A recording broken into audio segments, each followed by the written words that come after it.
Amyloid beta monomers are naturally occurring peptides that may assemble to form toxic aggregates, such as oligomers,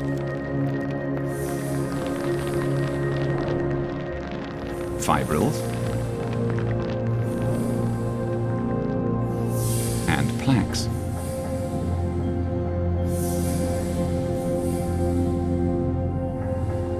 Toxic amyloid beta aggregates accumulate into plaques outside neurons in the brain, which is a hallmark of Alzheimer's disease.